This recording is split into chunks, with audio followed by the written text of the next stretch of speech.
Ahlus sunnah wal jamaah itu tidak mendahulukan akal daripada nas Al-Quran dan hadis. Yang betul bagaimana Ahlus sunnah wal jamaah itu memahami Al-Quran dan hadis itu menggunakan akal. Wahabi tidak menggunakan akal. Mengapa begitu? Ini Wahabi. Wahabi ketika dialog, saya pernah dialog dengan Wahabi di Surabaya sama di Malaysia. Saya bilang, ayat yang muhkamat menurut Ahlus sunnah wal jamaah adalah ayat surat Al-Ikhlas. Qul huwallahu ahad, Allahus samad, lam yalid walam yulad walam yakul lahu kufuwan ahad. Dan ayat laisa kamitslihi syai'.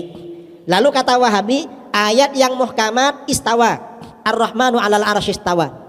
Saya tanya pada dia, mengapa istawa muhkamat? Kata dia, karena di dalam Al-Quran disebut 6 kali. Saya kejar dia, apa dasarnya kalau disebut 6 kali lalu muhkamat? Lalu dia terdiam. Kalau kami Ahlus sunnah wal jamaah, ayat yang muhkamat yang jelas maknanya ayat tadi, surat Al-Ikhlas. Mengapa surat Al-Ikhlas? Karena sabab nuzulnya ayat itu turunnya sebagai jawaban terhadap pertanyaan orang musyrik dan orang Yahudi kepada baginda Rasulullah SAW yang bertanya tentang sifat-sifat Tuhan.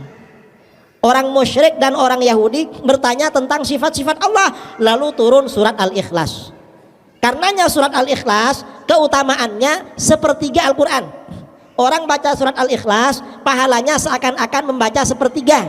Kalau membaca 3 kali seakan-akan hatam Quran. Ini surat Al-Ikhlas. Karenanya di dalam hadis-hadis Bukhari, hadis Muslim diungkapkan surat Al-Ikhlas itu adalah sifatur Rahman.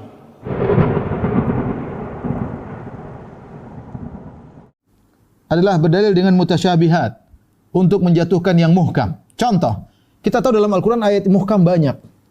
Ayat muhkam bahwasanya Allah di atas banyak sekali ya. Ar-Rahman al-'arsy istawa banyak sekali. Kemudian mereka datang dalam satu ayat, misalnya wa huwa ma'akum aina ma kuntum. Allah bersama kalian di mana kalian berada. Ini ayat ini satu mereka pegang untuk mentakwil seluruh ayat yang muhkam. Amintum man fis sama wa huwal qahiru fawqa ibadi. Allah di atas. Kalian merasa aman dari Allah yang berada di atas. Ya. Ilais adul kalimut thayyib. Allah kata-kata yang baik naik kepada Allah. Ya. Ya arujul malaikatu warruhu ilaihi. Malaikat naik kepada Allah Subhanahu wa taala. Banyak sekali Allah di atas. Kemudian mereka ngambil satu ayat mutasyabihat, ya. Wa huwa ma'akum aina ma kuntum. Allah bersama kalian di mana kalian berada. Ini ayat mutasyabihat diambil untuk membongkar semua ayat muhkamat. Dan ini cara pendalilan yang keliru. Seharusnya yang mutasyabihat yang tidak bisa dipahami dengan baik dikembalikan kepada yang jelas. Dikembalikan kepada ayat-ayat yang jelas, ya. Allah mengatakan huwallazi anzala 'alaikal kitaba minhu ayatun muhkamatun hunna ummul kitabi wa ukharu mutasyabihat. Fa ammal ladzina fi qulubihim zaygun fayattabi'una ma tashabaha minhu ibtighaal fitnati wa ibtigha'a ta'wili. Allah telah menurunkan Al-Qur'an benar, kata Allah, di antaranya ada yang ayat-ayat yang muhkam yang jelas, itulah ummul kitab, itulah induk daripada Al-Qur'an. Wa ukharu mutasyabihat, di sana ada ayat yang mutasyabihat. Allah sengaja turunkan ada ayat yang jelas, ada ayat yang kurang jelas untuk menguji manusia. Kemudian kata Allah, fa ammal ladzina fi qulubihim zaygun, adapun orang yang dalam hatinya penyakit kecondongan, fayattabi'una ma tashabaha min, maka ikuti yang mutasyabihat. Seperti ini. Harusnya yang mutasyabihat kita bawa kepada yang muhkam, bukan sebaliknya yang muhkam kita bawa kepada yang mutasyabihat. Ini ya. Ini banyak. Seperti orang Nasara sekarang, mereka mengatakan dalam Al-Qur'an Allah mengatakan inna nahnu, sungguhnya kami. Oh, berarti Allah berbilang. Ya, mereka ngakui berarti Tuhan mereka berbilang. Kita bilang enggak, ayat yang jelas banyak. Wa ilahukum ilahu wahid. Tuhan kalian Tuhan yang satu. Qul huwallahu ahad. Katakanlah Allah yang Maha Esa. Banyak ayat jelas. Kenapa Anda berdalil dengan ayat mutasyabihat kemudian yang muhkam mau dibawa ke situ? Ya. Inilah metode pendalilan yang keliru, membawa ayat-ayat yang muhkam dibawa ke tafsir ayat mutasyabihat. Seharusnya yang mutasyabihat dibawa kepada yang muhkam. Contoh argumentasi yang keliru adalah berdalil dengan sebagian dalil dan meninggalkan dalil yang lain. Ya. Seperti Khawarij dan Mu'tazilah, Khawarij dan Murji'ah. Orang-orang Khawarij mereka mudah mengkafirkan kaum muslimin. Mereka berdalil apa? Wa man lam yahkum bima anzalallah fa ulaika humul kafirun. Barang siapa tidak berhukum dengan hukum Allah maka kafir. Mereka lupa banyak ayat-ayat yang lain, hadis-hadis yang lain menjelaskan tidak langsung kafir secara mutlak, ada perincian dan yang lainnya.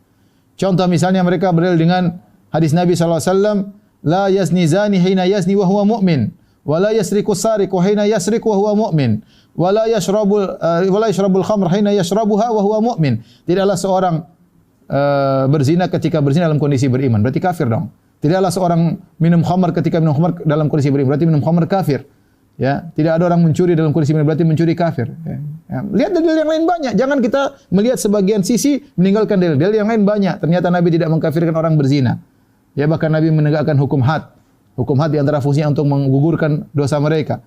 Orang minum khamr juga ditegakkan hukum had, orang mencuri ditegakkan hukum had dan tidak dikafirkan oleh Nabi SAW. Bahkan orang yang sudah melakukan kesalahan maka didoakan, disolatkan jenazah oleh para sahabat. Kalau orang kafir enggak boleh disolatin. Jadi hanya melihat sebagian sisi, lupa dengan yang lain. Sebagaimana dalam hadis yang lain, Nabi mengatakan dia mukmin. Wa in zana wa in sarak, meskipun dia berzina, meskipun dia mencuri, dia masih mukmin. Kemudian orang-orang Murji'ah mengatakan orang bermaksiat tidak mempengaruhi iman. Yang penting imannya tinggi meskipun bermaksiat. Kita bilang ini tidak benar. Harusnya digabungkan antara dalil yang satu dengan dalil yang lain. Jadi dalam memahami suatu pemahaman agama harus dilihat secara komprehensif dari segala sisi, baru kemudian dikompromikan. Bukan punya keyakinan dulu, baru kemudian mencari dalil yang cocok dengan keyakinannya.